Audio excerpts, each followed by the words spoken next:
Voilà, c'est la troisième conférence du cycle qu'on a consacré à Manolier. Je remercie de leur présence. Alors, il n'est pas encore arrivé, monsieur Axel Fortin-Larivière, maire délégué de Cherbourg-Octeville, qui va sans doute nous rejoindre en cours de réunion. Monsieur Yann Le Petit, qui est le maire maire adjoint en charge du patrimoine et délégué à la biodiversité de l'agglo-Cotentin, est arrivé. Donc, je leur remercie d'être venus. Se sont excusés monsieur Sébastien Fagnan, sénateur de la Manche, monsieur David Marguerite, sénateur de la Manche, madame Camille Marguerite, maire de Cherbourg en Cotentin, madame Lydie Manot, qui est maire adjointe en charge de la culture, s'est excusée mais devrait nous rejoindre en cours de conférence. Monsieur Guillaume, le maire d'Ardava et sa municipalité qu'on avait invité, puisque s'ils nous avaient accueillis et qu'ils avaient organisé la cérémonie du dépôt de gerbes le 15 février, ne s'excusent, ils sont en conseil municipal. Mesdames et messieurs, comme beaucoup d'entre vous en ont connaissance, la ville de Cherbourg et la Société des Sciences commémorent cette année, en 2026, le bicentenaire de la naissance des Manolier. Entre autres manifestations, un cycle de conférences a été mis en place. Celle de ce soir en est la troisième. Manolier est connu dans le Nord-Cotentin en tant qu'ancien maire de Cherbourg et par son parc botanique qu'il a légué à la ville, entre autres biens. Manolier était un homme de science du 19e siècle. Il a émaillé sa vie de multiples facettes. Il était géographe, géologue, ingénieur, explorateur, naturaliste. Mais c'est surtout en tant qu'astronome qu'il est toujours référencé. Notre collègue Dominique Pousse a bien voulu nous présenter ce soir cette conférence intitulée « Manolier, un astronome dans son siècle ». Dominique Pousse est docteur d'État en géosciences et chercheur en géochimie marine au CEA, puis à l'IRSN. Il est titulaire d'une thèse de 3e cycle de géologie. Il a soutenu à l'université de Caen en 1981, thèse qui portait sur les sédiments des estuaires et l'analyse de la teneur en métaux et de la radioactivité dans la Seine.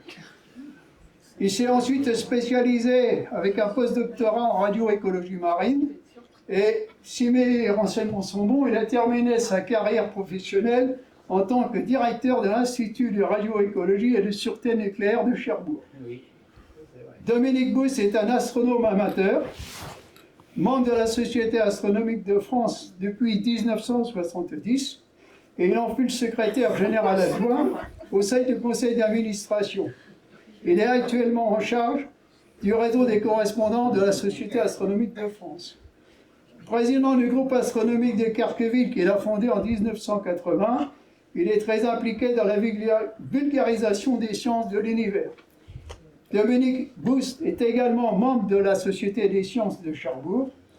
Et je donne un petit mot sur le groupe astronomique de Carqueville qui rassemble tous ceux qui, curieux ou initiés, souhaitent pratiquer et diffuser l'astronomie, l'observation du ciel et les techniques qui s'y rapportent. Le groupe astronomique de Carqueville organise régulièrement des événements publics, conférences, veillées aux étoiles, expositions. Mais je laisse la parole à Dominique. Merci Christian.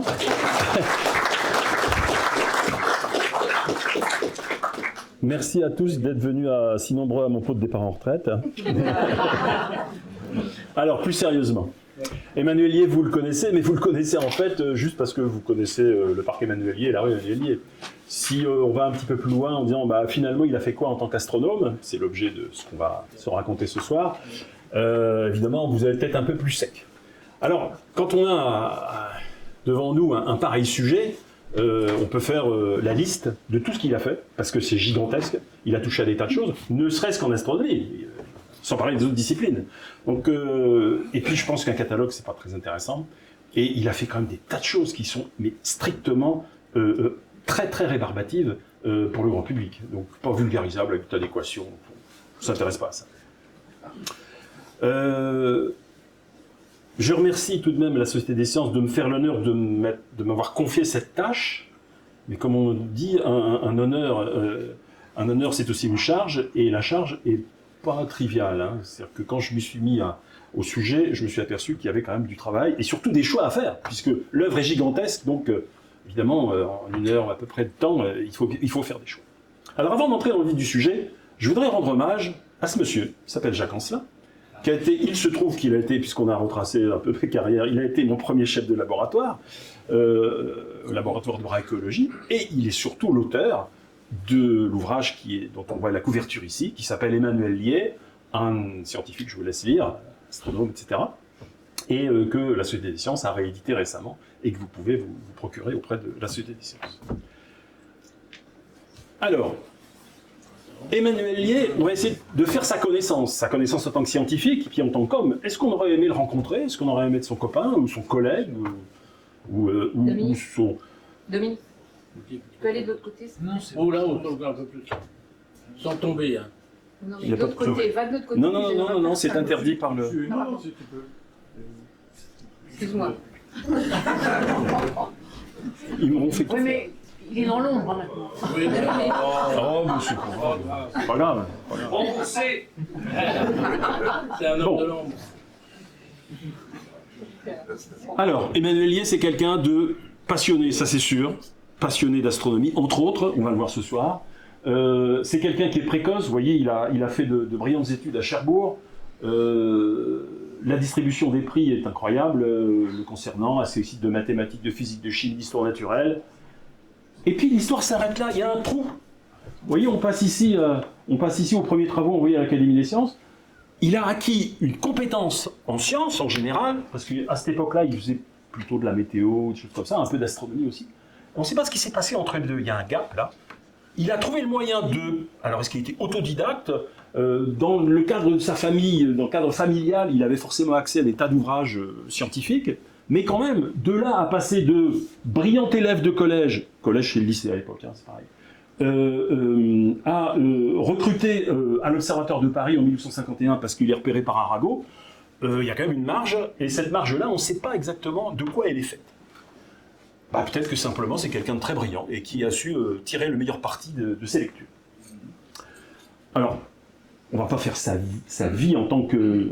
On va pas faire son CV, hein. Donc il est repéré pour ses travaux préliminaires dans différents domaines scientifiques par Arago, et il est appelé à l'Observatoire de Paris. Malheureusement pour lui, Arago va mourir quelques mois après son recrutement, et Arago, éminent astronome, va être remplacé par un non moins éminent astronome qui est Le Verrier, mais qui est un dictateur, et ça va très mal se passer avec Emmanuel Liais. C'est une autre histoire, j'en dirai quelques mots pour la suite. Vous verrez quel genre d'amabilité ces gens-là se sont échangés. C'est pas triste, et j'ai fait une sélection, évidemment. Donc il est attaché à l'Observatoire de Paris, et puis ensuite il va finalement changer complètement d'orientation dans sa carrière. Non pas qu'il va abandonner l'astronomie, bien au contraire, mais il va prendre la tangente à l'occasion de l'éclipse de soleil de 1858, et il va aller la voir au Brésil, et vous allez voir que ça va déterminer le reste de sa carrière. Alors, c'est quoi l'ambiance? À l'époque, vers 1850, à la moitié du 19e siècle, on vit dans un monde où, en général, la science et le progrès, ça va ensemble, et qu'au niveau du public, il y a un incroyable engouement pour les sciences en général et pour l'astronomie en particulier. Regardez, j'ai mis quelques publications ici. Astronomie populaire de Flammarion en 79, L'espace céleste par notre Liais en 2 éditions, 65 et 81. Et puis, une quantité d'ouvrages, Auguste Comte, c'est pas le moindre tout de même, traité philosophique d'astronomie populaire, François Arago qui a animé des amphithéâtres incroyables à l'Observatoire de Paris à cette époque-là aussi, qui publie une astronomie populaire, Hector Servadac, Jules Verne, je vous conseille les lectures, un incroyable périple dans le système solaire, évidemment ça c'est du roman, mais c'est quand même extrêmement instructif, et puis quelques autres que je vous laisse lire ici. Alors, maintenant au niveau de l'astronomie à l'époque, c'est quoi l'ambiance? Alors évidemment, oubliez tout ce que vous savez de nos jours, on est dans un monde complètement différent, l'univers est incroyablement plus petit, on imagine que l'univers s'arrête aux plus lointaines étoiles qu'on peut distinguer dans notre galaxie, et vous savez bien qu'il y a bien d'autres choses derrière la galaxie, mais ça c'est une autre histoire. Eh bien les défis, ils sont nombreux à l'époque, et Emmanuel Liais, on va voir en quoi il a contribué à ça. D'abord, unifier le temps civil. Le temps dépend de l'endroit où on se trouve en France. Il va falloir mettre de l'ordre là-dedans. Ça, vous allez voir qu'il y a contribué de façon assez fondamentale. Connaître les distances dans le système solaire. Oui, il pointe là-dessus aussi. On ne connaît pas la distance de la Terre au Soleil. Même la distance moyenne, on sait pas. On a un ordre d'idée, mais vous allez voir que lui, il a contribué beaucoup à ça. Connaître la nature des surfaces planétaires. Je n'en parlerai pas ce soir parce que c'était un peu poétique ce qu'il a fait. Comprendre la nature et la dynamique des comètes, ça l'a beaucoup passionné, les comètes, vous allez voir en quoi. Établir des catalogues, alors, entre la détermination du temps civil, mais temps sidéral, etc., le temps des observatoires, et l'établissement de catalogues d'étoiles, il y a une liaison étroite dont je vous parlerai. Il y a contribué aussi. Mesurer la distance des étoiles, c'est pas son truc, alors qu'on sait le faire déjà, avec des techniques géométriques. Déterminer la composition des étoiles, on sait le faire aussi, mais c'est pas son truc. Et c'est pas tout à fait de l'astronomie, mais ça en découle quand même, déterminer les coordonnées géographiques d'un certain nombre de villes, en France notamment. Vous voyez que finalement, les deux endroits où il ne coche pas, c'est l'astrophysique. Lié n'est pas un astrophysicien, c'est on va dire, un astrométriste, quelqu'un qui aime le pointer, le calcul, l'observation, mais finalement, il ne s'est pas intéressé aux techniques toute débutante, enfin de l'astrophysique toute débutante, qui était à sa portée à l'époque. Alors, à l'époque aussi, il y a quand même du beau monde sur le marché de la science. Arago, ça c'est les intervalles de vie de ces gens, entre la naissance et la mort de ces différentes personnes. Et puis en orange, c'est les directions de l'Observatoire de Paris. Donc vous voyez, Arago, il a été très longtemps, il a été plus de 40 ans, 50 ans à la tête de l'Observatoire, remplacé par Le Verrier, qui a été viré une première fois et réhabilité dans un second temps. Foucault également a été, enfin c'est pas la direction, c'est présent à l'Observatoire. Les deux premiers ont été directeurs, Léon Foucault n'a pas été directeur, de même que Lié a été prétend, vous voyez, quelques années, il s'est fâché très vite avec Le Verrier. Il y en a un autre qui a subi le même sort, Flammarion. Flammarion, à cette époque-là, il était calculateur, embauché par Le Verrier, et il a édité un livre dont j'ai plus le nom en tête, mais qui concerne la pluralité des mondes. Le Verrier l'a convoqué et dit « Eh mon bonhomme, ici on ne fait pas de poésie. » La porte. Voilà. Après, il est devenu ce qu'on sait, éminent vulgarisateur. Et puis j'ai mis aussi Jules Verne là-dedans, parce qu'il contribue à populariser l'astronomie. Eh bien, commençons par les éclipses, parce que finalement, c'est un sujet qui a beaucoup plu à Emmanuel Lié. Il a 25 ans quand il observe sa première éclipse, depuis son jardin, et grâce à Sabrina Delacote, biographe de la famille Lié, on a pu vérifier ça. C'est bien de son jardin à Cherbourg, dans une maison qui n'est pas celle qui est le Muséum d'Histoire Naturelle actuellement, qu'il observe sa première éclipse le 28 juillet 1851. Et alors c'est là que on est quand même assez bluffé. Regardez, SMP, peu importe, c'est ce qu'on peut faire de mieux en calcul actuellement. Vous voyez, le premier contact, 14h05, etc. Et Lié, il calcule ça. Il se trompe de quelques minutes. Mais comment il a fait?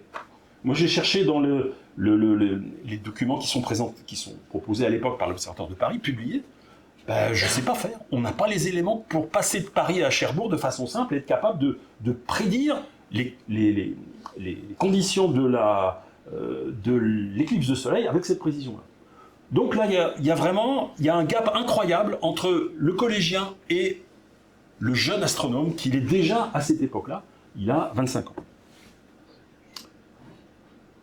Je vous l'ai dit, l'éclipse de soleil du 7 septembre 1858 va lui permettre de prendre la tangente, il va s'échapper de l'Observatoire de Paris, il n'y reviendra pas. On lui proposera même de poste de direction, il dira « Non, moi je me suis engagé au Brésil, Observatoire de Paris, je n'y vais pas ». Et donc Emmanuel Lié a bien repéré cette éclipse visible au Brésil, à Rio, enfin dans la région de Rio. Et alors ce qui est assez incroyable, c'est qu'il est officiellement envoyé par le ministère de l'Instruction publique. C'est bien, mais à condition qu'il paye. C'est lui qui paye ses frais.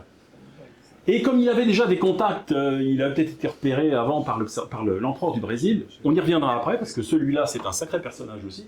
Il observe l'éclipse à Paranaguá, qui est à quelques centaines de kilomètres au sud de Rio, avec une équipe d'astronomes brésiliens. Et là, il rentre vraiment dans le vif du sujet, c'est-à-dire qu'il va non seulement observer, avec des tas de techniques différentes, et il va commencer à publier, en particulier dans les comptes rendus de l'Académie des sciences. Alors voilà, à l'époque, ce qu'on voit, ça c'est une illustration de l'espace céleste, on voit évidemment le globe de la Lune qui cache le Soleil, avec une espèce de halo bizarre, qu'on n'appelle pas encore à l'époque, je crois qu'on appelle ça halo à l'époque, en tout cas c'est pas encore la couronne solaire, pour la bonne raison qu'on ne sait pas si cette couronne, elle appartient au Soleil ou si c'est une espèce d'atmosphère de la Lune. Vous voyez sur une image ici une autre illustration du même phénomène, on voit cette espèce de panache autour de la Lune. Mais après tout, on pourrait très bien imaginer que ce sont des panaches qui émanent de la Lune. D'ailleurs, je n'ai pas résisté à comparer cette image-là à ça. Vous voyez que ce n'est pas complètement idiot. Ça, c'est une lune de Saturne. C'est la lune qui s'appelle Encelade. Vous voyez qu'il y a des geysers qui éjectent de la glace d'eau sur l'atmosphère au-dessus du satellite. Vous voyez que ça ressemble terriblement à la couronne solaire, ça. On pourrait très bien imaginer que la Lune a eu une activité comme ça. À l'époque, on n'en sait rien. Alors voilà, ça c'est l'endroit où je trouve, voilà, Rio est ici, et puis l'éclipse elle passe là. Donc idéalement beaucoup plus pratique d'y aller en bateau, parce que vous allez voir que les conditions à terre c'est pas terrible. Enfin, c'est même une forêt après impénétrable dans pas mal d'endroits. Et Lié nous rapporte une durée de totalité de 1 minute et demie, alors que la vraie totalité c'est 1 minute 20, mais peu importe. Vous voyez, ça c'est extrait de l'espace céleste. Quand on débarque à Paranagua, voilà les conditions qu'on trouve pour installer les télescopes. Donc il faut quand même choisir son milieu. Alors qu'est-ce qu'il va observer pendant cette éclipse? Il va observer ce qu'on appelle les grains de Bailly. Bailly, alors c'est pas lui qui a trouvé ça, hein, c'est le nom de Bailly, il a trouvé ça lui, en 1836. C'est ces petites perles de lumière qui apparaissent comme autant de rayons lumineux qui se faufilent dans les vallées lunaires, entre les montagnes, et qui ont un aspect changeant, hein, parce que la Lune va passer devant le Soleil, et donc ça va passer de rien du tout à un chapelet de perles de Soleil. Et vous voyez ici, Lié écrit « On a vu la Lune se denteler en scie et le croissant solaire se résoudre en perles ».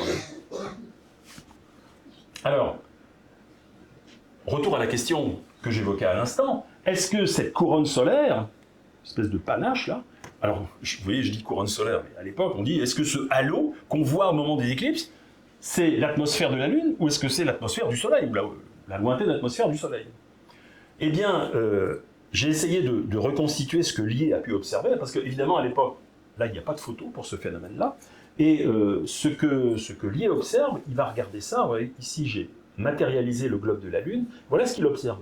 Il observe la Lune qui se déplace comme ça devant le Soleil.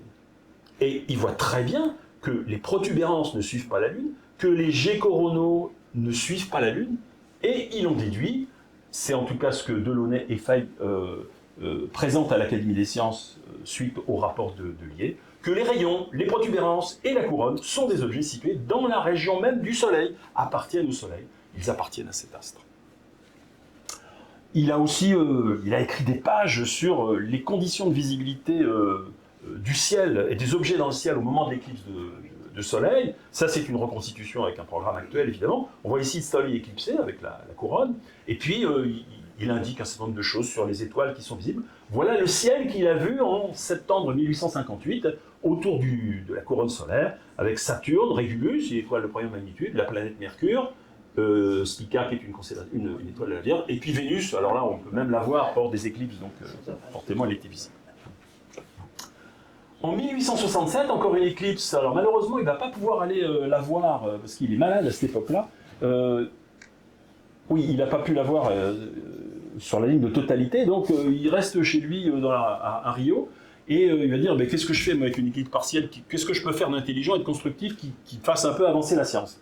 Eh bien, il se dit, mais en fait, bon, certes, pendant une éclipse de Soleil, on voit bien que la couronne, c'est la couronne du Soleil, mais qui dit que la Lune n'a pas une atmosphère? Eh bien, il va regarder en fait cette partie-là du croissant. Et là, j'ai fait une simulation, bien évidemment, dans un cas où il n'y a pas d'atmosphère. Mais s'il y a une atmosphère, qu'est-ce qu'on voit? On voit une espèce de petit écrasement du croissant. Parce qu'il y a une espèce de diffusion, un petit peu comme le Soleil se déforme à l'horizon quand il se couche à la surface de la Terre. Eh bien, il cherche ça. Il va chercher ça avec un grossissement gigantesque, 600, je ne sais même pas comment il a fait pour trouver un pareil grossissement. En tout cas, il va se focaliser sur ce petit truc-là, et il va en conclure qu'il n'y a pas d'atmosphère sur la Lune, parce que il n'observera jamais ça, il observera que ça. Et il en déduira donc qu'il n'y a pas d'atmosphère visible dans ces conditions, détectable dans ces conditions à la surface de la Lune. Alors maintenant, s'agissant de l'astrométrie, de la mesure du temps, il faut savoir que aujourd'hui, vous imaginez que dans les grands observatoires, on observe les galaxies, les tas d'objets, on fait de l'astrophysique incroyable. À l'époque, dans les observatoires, c'est ça qu'on fait. On fait de l'astrométrie et on mesure le temps. Le reste, c'est de la bricole. C'est pas l'astrophysique qui est encore balbutiante, même si on a déjà les moyens qui sont disponibles. L'observatoire de Greenwich a en particulier publié un catalogue d'étoiles, 2000 étoiles, qui sont recommandées pour la détermination du temps sidéral et la navigation, etc. Ça veut dire que les astronomes ont cartographié 2000 étoiles. Alors cartographier, ça ne veut pas dire juste faire des dessins, ça veut dire déterminer avec la plus grande précision possible les coordonnées célestes, je vais y revenir après, qu'on appelle ascension droite et déclinaison, qui sont l'équivalent de la latitude et la longitude sur Terre. Et puis, on détermine l'heure. Ça, c'est vraiment fondamental, parce qu'on n'a pas la même heure partout en France. Donc, l'observatoire le plus proche, c'est la base de temps auquel se réfèrent les gens qui sont à proximité. Alors, les horlogers vont à l'observatoire régler leurs horloges, en espérant qu'elles ne dérivent pas trop, etc. Et puis, on diffuse l'heure. Alors, attention, à cette époque-là, on a déjà les débuts du télégraphe. Donc, aussi, on peut aussi s'envoyer l'heure par télégraphie, sauf que les astronomes ne se contentent pas du tout de ça. C'est pas du tout assez précis pour se transmettre l'heure d'un point à un autre. J'ai mis ici, donc c'est jusqu'en 1967, la vitesse de rotation de la Terre a été l'étalon de la mesure du temps, c'est-à-dire que la seconde est le 86 400e partie du jour solaire moyen. Voilà, je passe sur le détail. Mais voilà le contexte. Alors, on mesure deux choses, enfin plus exactement, on mesure une chose, un élément, le temps sidéral, avec les étoiles, et on détermine le temps solaire moyen, de la façon suivante. Le temps sidéral, c'est le temps que met la Terre pour faire un tour sur elle-même, 360 degrés. Mais ça, c'est pas la durée du jour. Parce que pendant que la Terre fait un tour sur elle-même, elle s'est aussi déplacée sur son orbite. Donc le Soleil, il a pris un petit peu de retard, donc il faut encore attendre 4 minutes, pour que le Soleil revienne au même endroit qu'il était, c'est-à-dire à midi, la veille. Et d'où la définition de temps solaire. Alors pourquoi moyen ? Ça serait trop simple. La Terre ne tourne pas à vitesse constante sur son orbite. De sorte que les petites 4 minutes là, ce n'est qu'une valeur moyenne. Typiquement, quand en hiver, la Terre est au plus proche du Soleil, elle tourne plus vite sur son orbite, donc ce décalage-là, il n'est pas le même qu'en été. Donc tout ça, c'est combiné par les astronomes, et ça permet de produire le temps solaire local moyen, qui est la référence pour les gens qui vivent à proximité d'un observatoire, par exemple. Alors, ce que disent les catalogues d'étoiles, c'est ce que j'évoquais à l'instant, c'est les coordonnées des étoiles. Et en fait, c'est tout simple, moyennant d'avoir un bon catalogue d'étoiles, celui de Greenwich par exemple, eh bien, quand on observe une étoile passer au méridien, on sait que son ascension droite, par définition, ça c'est lu dans le catalogue, cette valeur-là, eh bien, c'est égal au temps sidéral local. Donc, voilà, il suffit, entre guillemets, d'observer le passage au méridien d'une étoile pour déterminer très précisément, avec une très grande précision, idéalement, le dixième de seconde, peut-être un peu mieux, ce qui se passe, le temps local. Donc voilà, dans les observatoires à cette époque-là, on a en général deux horloges, une horloge qui donne le temps moyen et une horloge qui donne le temps sidéral. Ces horloges, on ne les remet jamais à l'heure, on se contente de caractériser leur retard ou leur avance. Alors voilà comment ça se passe, et on ne va pas tarder à voir l'idée arriver là-dedans. On fait ça avec une lunette méridienne. La lunette méridienne, c'est une lunette qui est montée, vous voyez, autour d'un seul axe horizontal, qui lui permet de viser que dans une seule direction, que dans un plan, c'est-à-dire le plan du méridien, comme son l'indique, le plan nord-sud, qui contient le nord, le sud et le zénith. Et à l'époque, comment on fait ? Eh bien, on se met derrière la lunette, vous voyez, un petit support là, un petit lit, on s'installe au mieux, on a intérêt à s'installer au mieux d'ailleurs, parce qu'on va y passer des heures dans cette position-là, et on va voir, on aura programmé le passage au méridien, un certain nombre d'étoiles, et on va utiliser, ce qui est illustré ici par une gravure, la méthode de l'œil et de l'oreille. Donc, l'observateur qui est derrière sa lunette, il voit passer l'étoile derrière une croisée de fil, je vais vous montrer après comment ça se passe, et puis il écoute le tic-tac de l'horloge. il compte. Alors il regarde l'heure, il dit bon, admettons, il est minuit, puis il compte, tac, tac, tac, tac. Ah, l'étoile passe, hop, et il met 5 secondes après minuit. Alors la précision de ce genre de choses, hein, c'est de la seconde à peu près. Mais c'est quand même une méthode qui a été utilisée encore dans le XXe siècle, hein, dans quelques observatoires français qui ont continué ce genre d'activité. Alors voilà ce qui se passe. Il y a une animation qui est un peu lente, j'aurais dû la faire avant. Voilà ce qui se passe. Alors l'étoile, elle passe d'est en ouest, l'image est renversée de haut en bas parce que c'est une lunette. Et on va voir l'étoile qui va passer. Alors ici, on a mis 7 repères, 7 fils, et l'observateur va toper, va donner des tops, probablement à un collègue d'ailleurs, parce que je ne vois pas comment on peut faire ça tout seul. Et à chaque fois que l'étoile franchit le fil, il donne des tops. Ensuite, eh bien, on va faire la moyenne de toutes ces valeurs et on va déterminer la valeur centrale qui est la valeur qui donne l'heure de passage au méridien de l'étoile. Alors, Lié, il dit ça, c'est de la bricole. Très tôt d'ailleurs, il dit que c'est de la bricole. Attendez, il ne faut pas que je me trompe. Voilà. Et voilà ce qu'il va proposer. On est en 1856. Il va dire d'abord, les horloges classiques, ça ne me va pas. C'est pas assez précis. Il va proposer, il va inventer un régulateur. Vous voyez, c'est une horloge, ça quand même. Il n'y a pas d'aiguille, mais peu importe, il n'y a pas de cadran. Cet engin-là, que vous pouvez voir à l'exposition qui se trouve à la mairie de Tour-la-Ville actuellement, c'est un régulateur qui bat la seconde. Alors battre la seconde, c'est bien, mais là aussi on se retrouve avec un tic-tac dont on ne sait pas quoi faire. Eh bien en fait, ce régulateur, il émet un signal électrique toutes les secondes. Un top électrique toutes les secondes. Et ce top électrique, il va être envoyé dans le chronographe. Et puis l'observateur qui est avec sa lunette, là, eh bien, même chose. Lui, il a un truc comme ça en main. Et à chaque fois qu'il voit passer l'image, clac, clac, clac. Et donc, il va envoyer aussi des signaux électriques au chronographe. Chronographe, invention Lié, visible à l'exposition qui est à la mairie de Tour-la-Ville. Qu'est-ce qu'il fait, le chronographe? Eh bien, il va enregistrer ces tops, les tops à la seconde du régulateur, et les tops, quand l'observateur en a décidé, c'est-à-dire qu'ici, il a gravé, en fait, c'est un peu un micro-sillon à l'envers, c'est-à-dire qu'au lieu d'enregistrer, de lire un micro-sillon, on va graver un signal sur un papier assez particulier. Voilà. Tout ça, c'est piloté par des électroaimants. Et en faisant ça, en faisant la moyenne de toutes ces mesures-là, on obtient par exemple dans ce cas-là que l'étoile est passée au méridien, c'est-à-dire le fil central qui est là, à exactement 5,31, plus ou moins 0,04 secondes. Donc on améliore la précision de façon considérable. Alors il n'est pas content encore de ce truc-là, il va encore améliorer les choses. Il va se dire, plutôt que d'attendre que l'étoile passe devant le réticule, moi je propose que ce soit le réticule qui suive l'étoile. Alors évidemment le réticule il ne suit pas tout seul, c'est l'observateur qui suit. Mais qu'est-ce qu'il va faire? Eh bien il va inventer, alors du coup là c'est encore une invention de Lié, il va inventer ce qu'on appelle, on est encore très tôt dans sa carrière, 1858, il est sur le point de quitter l'observatoire de Paris, il va inventer le micromètre impersonnel. Il dit, on l'appelle impersonnel parce qu'il gomme il est censé éliminer la quasi-totalité de ce qu'on appelle l'équation personnelle, c'est-à-dire les manies de l'observateur, est-ce qu'il anticipe, est-ce qu'il avance, est-ce qu'il retarde, etc. Et ce système-là, il est relativement simple. Une vis fait bouger le fil, et à chaque fois que le fil occupe certaines positions, vous voyez ici, il y a un système qui envoie un signal électrique au chronographe. Et de cette façon-là, il y a une cam, au début c'est manuel, et puis après ce sera motorisé, plus tard dans le 19e siècle. Et là, on n'est pas loin d'éliminer complètement l'équation personnelle, et on obtient des temps de passage qui sont largement inférieurs au dixième de seconde.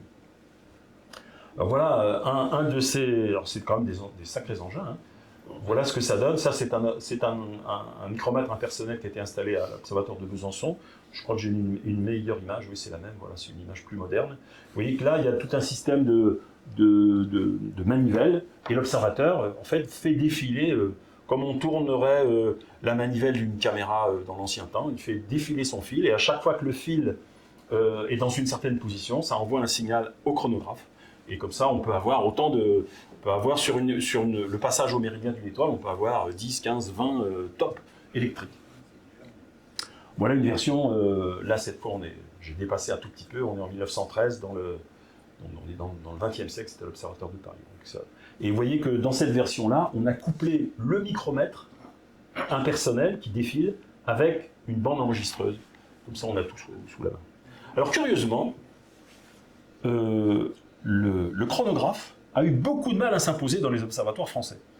Je pense que c'est lié au fait que Lié était parti au Brésil, et ce n'est que sur la fin du 19e siècle que les astronomes français se sont rendus compte que mais c'est vachement bien ce truc-là, ça marche très très bien.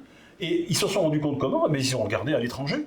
Les Américains, les Anglais, les Allemands, des tas de pays ont utilisé ce genre de technique. Et finalement, ça a été mis en place dans les observatoires à une époque où ça commençait à être un petit peu obsolète. Mais ce genre d'observation a été continué encore jusque dans la première moitié du XXe siècle, notamment en France. Alors, je vous ai annoncé tout à l'heure la mesure des coordonnées géographiques. Alors, comment est-ce qu'on s'y prend? Et vous allez voir quel rapport ça a avec le chronographe. La méthode classique est la suivante. Eh bien, si on connaît la longitude de Paris, par exemple, ici, et qu'on veut déterminer la longitude de Reims, qu'est-ce qu'on fait? On prend l'heure à Paris de passage d'une étoile, et puis on fait la route jusqu'à Reims, puis dans le meilleur des cas, on y est arrivé la nuit suivante, et dans le meilleur des cas, il fait beau, on observe le même passage au méridien, et puis on détermine un petit écart. Cet écart de passage au méridien, c'est lié au fait que on est un petit peu plus à l'est qu'on l'est au point de départ. Alors le problème, c'est que, vous voyez, j'ai mis une petite charriette comme ça, les horloges, elles n'aiment pas trop. Hein. Donc le delta t, donc le delta t se convertit, cet écart de temps observé se convertit en longitude, et on imagine que dans ces conditions-là, si on assure une seconde d'écart de temps, on va avoir à peu près 15 secondes d'arc d'erreur sur la longitude, ce qui est, on va dire, insoutenable. C'est pas raisonnable, on peut pas... Alors, qu'est-ce que propose Lié? Eh bien, il va mettre, en fait, en relation, alors cette fois télégraphique, filaire, deux observateurs qui vont observer le même passage, alors pas au même moment, évidemment. Ça a été fait notamment la première fois pour la ville de Bourges. Donc, à Bourges, qui se trouve un tout petit peu à l'est, on va avoir de la même façon, l'observateur, il va envoyer son top, et celui qui est à Paris, il va envoyer son top sur le même chronographe. Du coup, on va pouvoir dépouiller le même phénomène de façon strictement synchrone sur le même support. Et je dirais, juste avec cette petite astuce, qui n'est quand même pas une mince affaire, j'ai insisté sur le fait que c'est bien l'idée de Lié et pas celle de Le Verrier, même si c'est Le Verrier qui lui a dit « tâche de me résoudre cette affaire-là », eh bien, on obtient des écarts qui sont de l'ordre du centième de seconde, et là, ça devient sérieux. On est à 2/10 de seconde d'arc sur la mesure de la longitude. Voilà comment un enregistreur qui était destiné à l'astronomie a été largement utilisé pour la détermination des longitudes. Et vous voyez qu'à l'époque, Le Verrier, alors là, pour que Le Verrier il fasse des éloges comme ça, c'est que ça avait quand même l'impressionné. Hein.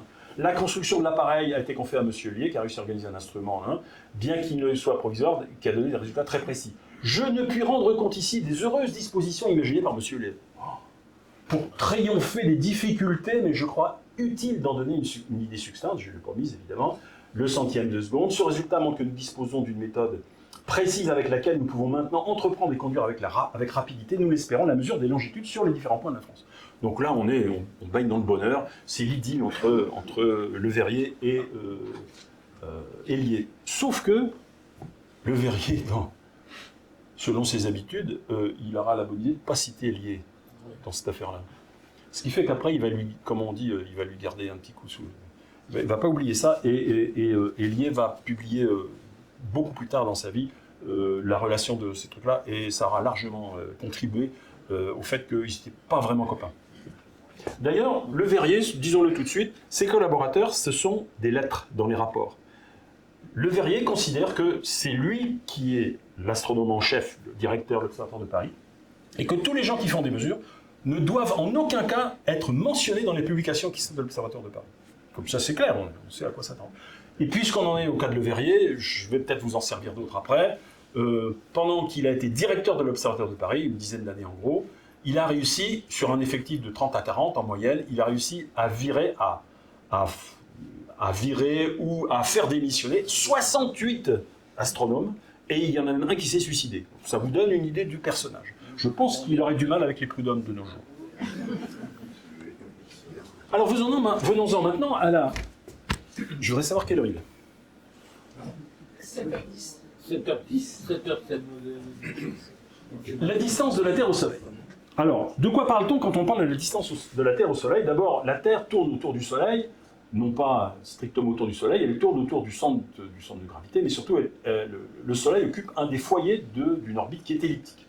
Et le Soleil passe à ce qu'on appelle l'aphélie, au plus loin de la Terre, vers le 3 juillet, à 152 millions de kilomètres, et puis au plus près, vers début janvier, à 147 millions de kilomètres. Donc quand on dit « je mesure la distance de la Terre au Soleil », bah, il faut dire à quelle date on la mesure, évidemment. Si on veut avoir des mesures extrêmement précises. À l'époque, avant les travaux que je vais vous présenter, on sait que c'est à peu près 150 millions de kilomètres. Alors, comment est-ce qu'on va s'y prendre?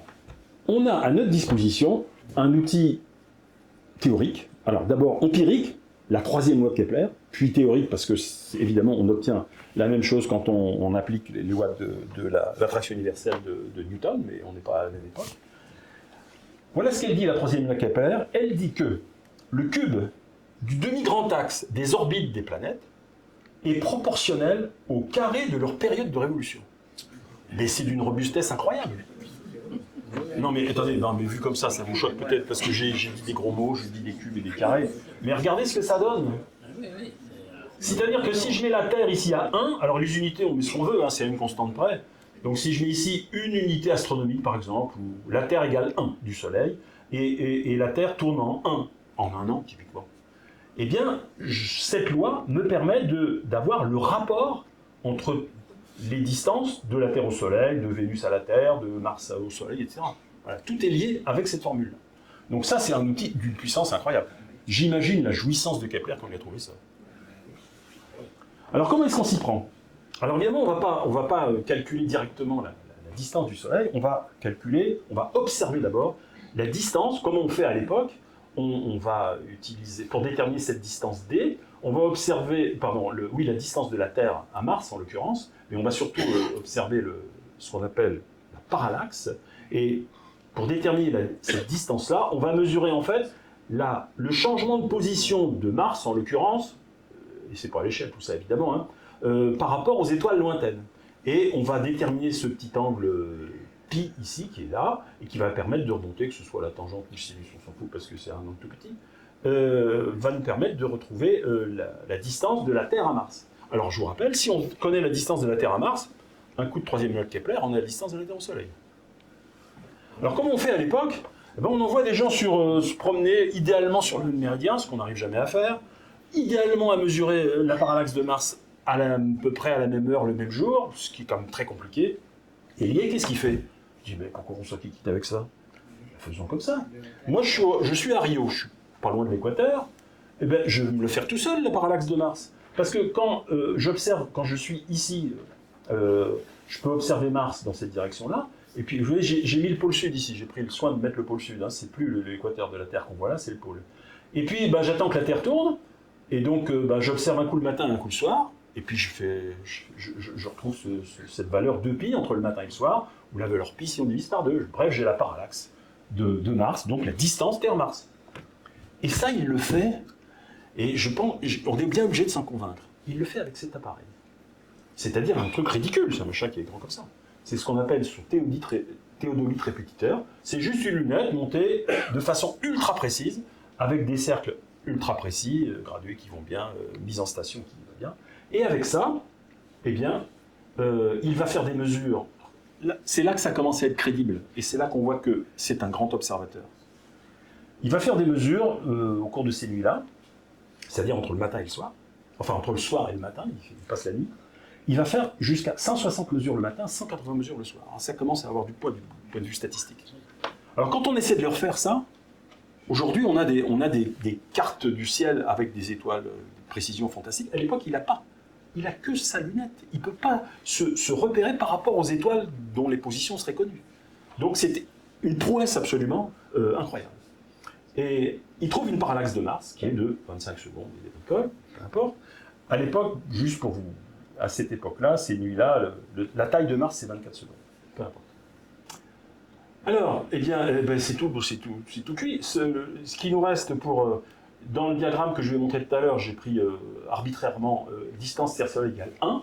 eh ben, je sais que la troisième loi Kepler, il me dit que la distance entre la Terre et Mars, c'est 0,344, dans une unité qui serait Terre-Soleil égale 1. Donc avec la parallaxe de Mars 2547, on détermine la parallaxe du Soleil, c'est 0,34 fois la parallaxe de Mars, ça fait 8 secondes 76, et avec ça, on trouve une distance, alors je l'ai calculé pour le 21 juillet 1860, l'IE donne 150 000 millions de kilomètres, et l'IMCCE, c'est-à-dire les moyens modernes qu'on a actuellement, donne 152 millions de kilomètres. Pardon. J'en reviens en arrière. 152 millions de kilomètres, c'est-à-dire une erreur de l'ordre de 1%, ce qui est quand même déjà une prouesse incroyable, eu égard aux moyens de mesure. C'est, de nos jours, la lunette qui est sur son théodolite, c'est une lunette d'amateur, c'est une bricole. Par contre, la mécanique qui maintient cet instrument est absolument incroyable. Alors l'IE qui ne perd pas le nord, si j'ose dire, eh bien, il se rappelle que, alors ça c'est extrait de la deuxième édition de l'Espace Céleste, il se rappelle qu'il a fait des mesures et que juste avant l'édition de la réédition de l'Espace Céleste, il y a un certain monsieur Cornu qui a fait une nouvelle mesure de la vitesse de la lumière. Cette nouvelle mesure de la vitesse de la lumière, c'est celle que j'ai indiquée ici, 300 000 km et des bricoles par seconde. Vous allez me dire, mais c'est quoi, là, on a changé de sujet ou pas? Non, on n'a pas changé de sujet, vous allez voir comment. Comment est-ce qu'on passe de la vitesse de la lumière à la distance Terre-Soleil? Attention, j'espère que vous allez me suivre. La Terre, elle est sur son orbite, là, elle se promène, et puis on observe une étoile qui est dans le ciel. Mais la lumière qui vient de l'étoile, pardon, elle ne tombe pas directement de l'étoile, parce que la vitesse de la lumière, c'est une quantité finie, c'est une quantité très grande, c'est un chiffre très grand. Mais imaginez que si je suis immobile sous une pluie qui tombe verticalement, je vois la pluie tomber verticalement. Si je marche, tout se passe comme si la pluie tombait obliquement. C'est exactement ce qu'on voit sur les étoiles. Ah, il faut l'admettre ça. Quand l'étoile est à l'autre bout de son orbite, il pleut dans l'autre sens, j'ose dire. D'accord ? Ça se mesure. Ça se mesure, c'est un angle θ. Et cet angle θ, ça, je ne vais pas vous faire des choses bien compliquées, mais évidemment, on voit bien qu'il est plus la Terre va vite, plus l'objet qui se déplace va vite par rapport à la vitesse de la lumière, plus l'angle θ est grand, évidemment. Si j'allais à la moitié de la vitesse de la lumière, ça tomberait à 45 degrés, etc. À la vitesse de la lumière. Peu importe. Et donc, on va en tirer parti. Alors, de quelle façon? Ça y est, on a gagné. Parce que si j'ai l'angle θ, l'angle θ, ça se mesure, donc 20 secondes d'arc et des bricoles. C'est ce qu'on appelle l'aberration de la lumière. Vous voyez que ça date d'un siècle avant, ça, même plus d'un siècle. C'est Bradley qui a mis ça en évidence. Et une fois qu'on a l'angle θ, on a la vitesse de 30 km par seconde, puisque ici la vitesse de la lumière, on a dit que c'est 300 000 km par seconde, je connais l'angle θ, et ici, je détermine V.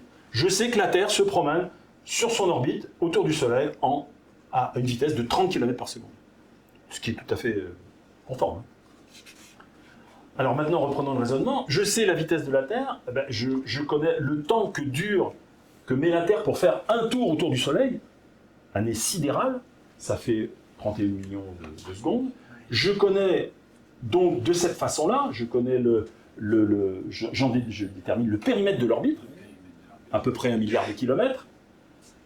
Et donc, d'après la mesure et donc si on connaît le périmètre, on connaît le rayon aussi, et donc la distance de la Terre au Soleil. Et donc, d'après la mesure de la vitesse de la lumière faite par Cornu, ça là j'ai reprise, la mesure, alors je vais juste faire un commentaire là-dessus, vous voyez que Lié, il a vu le coup venir, il se dit, ouh, ça m'arrange, regardez. Cornu, il détermine 150 millions de kilomètres, et moi, je détermine 150 millions de kilomètres. Ce petit calcul-là, ça me plaît quand même. Je trouve que ça me plaît. Bon, en fait, il n'est pas tout à fait à la valeur, puisque je vous rappelle que ce soir-là, la valeur réelle, c'était 152 millions de kilomètres. Mais peu importe, ça reste quand même une belle histoire. Ça vous montre la démarche intellectuelle qui est faite pour arriver à crever ce plafond qui est arrivé à déterminer la vitesse de la lumière. Revenons un petit peu en arrière avec les comètes. On est en 1843, donc là, il est tout jeune, et il observe une magnifique comète qui est à Cherbourg. C'est son premier contact avec une comète, et ça va être le début d'une longue série d'observations. Et là, vous voyez, on pourrait presque dire que c'est la même. Ça, c'est une étoile qu'on voit tout de suite dans le ciel le matin. Hein. Une comète qu'on voit dans le ciel le matin. Et on est en 2026. Là. Changé. Il va observer en 1858 la comète Donati. Alors, la première fois à Cherbourg, je dirais que c'est juste en tant qu'astronomateur, pratiquement, on pourrait dire. En 1858, il va beaucoup travailler là-dessus. Il est au Brésil à ce moment-là. Voilà des dessins d'époque qui montrent que c'est une apparition assez extraordinaire. On voit ici des dessins qui sont extrêmement réalistes par rapport à ce qu'on sait faire actuellement avec de la photographie. Alors justement, la photographie à l'époque, voilà ce que ça donne. C'est pas top quand même. Hein. De nos jours, voilà ce qu'on peut faire. Là, on est en 2022. J'ai mis cette image, vous allez voir pourquoi. On voit donc un petit peu la queue, puis on voit la coma. Et puis à l'époque, il ne sait pas ce qui se cache derrière ça. Aujourd'hui, on sait que c'est un noyau de glace et de poussière qui fait entre 1 et 10 km de diamètre, mais Lié, il ne sait pas ce que c'est. Et il va se poser une question finalement pas inintéressante. Il va se dire, si cet objet-là, c'est quelque chose qui ressemble à une planète, en fonction de sa position par rapport au Soleil, il est impossible qu'il y ait des phases. Et en fait, il va imaginer qu'il y a un noyau dont il voit les phases. Et il va donc conclure que, évidemment, le noyau, il ne risque pas de le voir, parce que c'est minuscule. Je crois que j'ai vu une animation après. Voilà. Vous voyez, ce champ-là, c'est 120 000 km. Pour voir le noyau, il faudrait être à 10 km. Donc il est hors de question qu'il voit. Personne n'a jamais vu les phases présentées par une comète quand elle tourne autour du Soleil. Donc il en conclura que il n'y a pas de phase. La période, alors après il a fait des calculs sur la période, mais peu importe. En 1860, vous voyez qu'il y a de l'actualité cométaire, il va, alors cette fois carrément, découvrir une comète, alors qu'il est au Brésil, c'est à partir d'un observatoire mobile qui est à Olinda, et il va en déterminer assez précisément les coordonnées et les éléments de l'orbite, et il va surtout, cerise sur le gâteau, s'apercevoir que cette comète va se fractionner, et elle va devenir double et puis multiple. Il met dans l'espace céleste un certain nombre d'illustrations de ce fractionnement de la comète à l'approche du Soleil. Voilà une image moderne faite par une comète Atlas qui s'est désintégrée en 2020. 1861, vous voyez, une comète par an, hein, pratiquement. On va avoir une comète incroyable, on appelle la grande comète de 1861. Lié à ce moment-là, va réaliser de très nombreuses observations, et lui, dans un premier temps, c'est déterminer les éléments de la comète, pour savoir d'où elle vient, est-ce qu'elle va revenir, etc. Et là, surprise, qu'est-ce qui se passe? Il s'aperçoit que la comète est dans une trajectoire qui l'amène à proximité de la Terre, et peut-être dans une trajectoire de collision. Alors il va carrément l'annoncer dans un journal brésilien. Il va dire il faut peut-être s'attendre à se la prendre sur la figure. Et puis en fait, au fur et à mesure que ça s'approche, il va pas, la Terre passera dans la queue de la comète simplement, mais évidemment ce sera sans conséquence. Alors, on dirait, rentrons dans le dur. À l'époque, il y a quand même quelque chose qui turlupine sérieusement les astronomes, parce que les astronomes, ils veulent avoir le dernier mot sur la position des planètes dans le système solaire. Et il n'est pas question qu'il y ait, évidemment, des planètes qui échappent aux sacro-saintes lois de Newton, et c'est bien normal. Et Alexis Bouvard, puis son neveu, Eugène Bouvard, vont se coller au problème, et à un problème en particulier, sur les conseils d'Arago, et en particulier sur le problème d'Uranus. Uranus pose problème. Ça, c'est un diagramme qui montre la différence entre, c'est des secondes d'arc, je dirais peu importe, entre ce qu'on attend, le 0, et ce qu'on observe. Ah, ça fait des ordres, ça, les astronomes n'aiment pas ça. C'est-à-dire que de temps en temps, la planète, elle est 40 secondes à la bourre, et quelquefois, elle est 40 secondes en avance, et quelquefois même largement plus, 120 secondes. Alors ça peut pas passer, ça. Ici, vous voyez, j'ai mis la date de découverte d'Uranus, et on a quand même des mesures avant. Vous allez me dire, ça c'est quand même fort. On a mesuré la position d'une planète avant de la découvrir. Eh bien oui, tout simplement parce qu'elle a été repérée dans l'état d'Atlas, mais on l'a confondue avec une étoile. Donc on a quand même des positions d'Uranus dans ces années-là. Alors là, évidemment, il faut faire court, parce que il faudrait bien 2 conférences pour raconter l'histoire de la découverte de Neptune par Le Verrier. En gros, il y a 2 contextes, il y a 2 hommes et 2 contextes. En France, on a Le Verrier, éminent calculateur, ça, on peut pas le nier. Arago aussi lui suggère de continuer l'œuvre des Bouvard, oncle et neveu.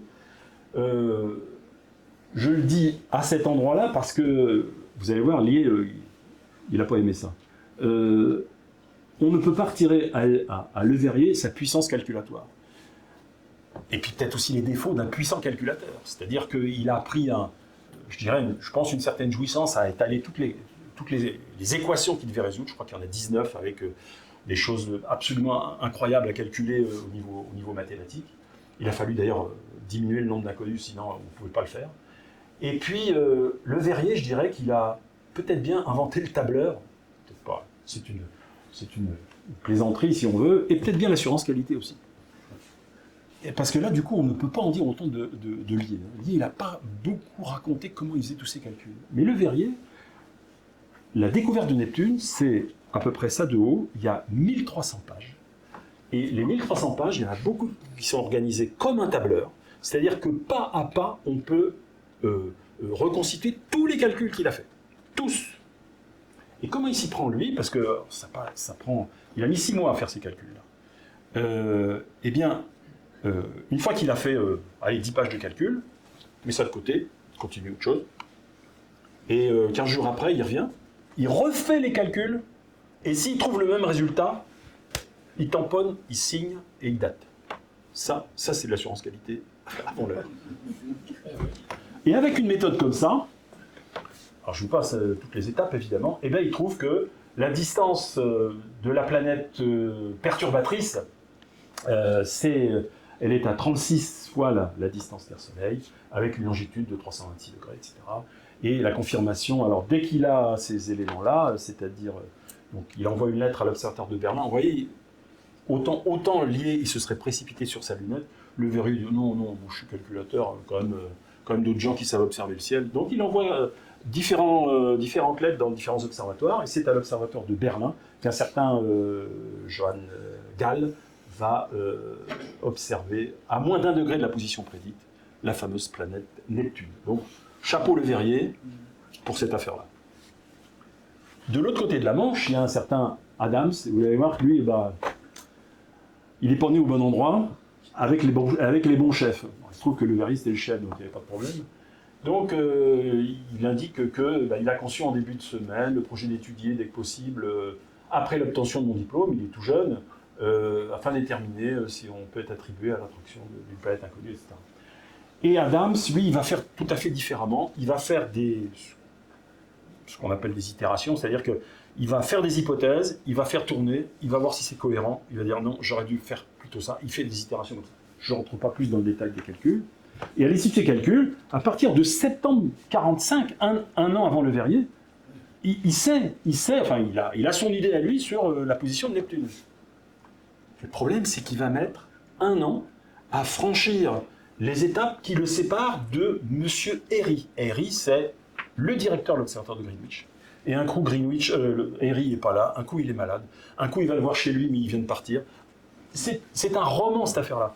Et Adams, il est là avec son manuscrit en disant « j'ai trouvé quelque chose », et Airy dit « non, mais on verra ça plus tard, il n'y a pas le feu, laissez tomber ».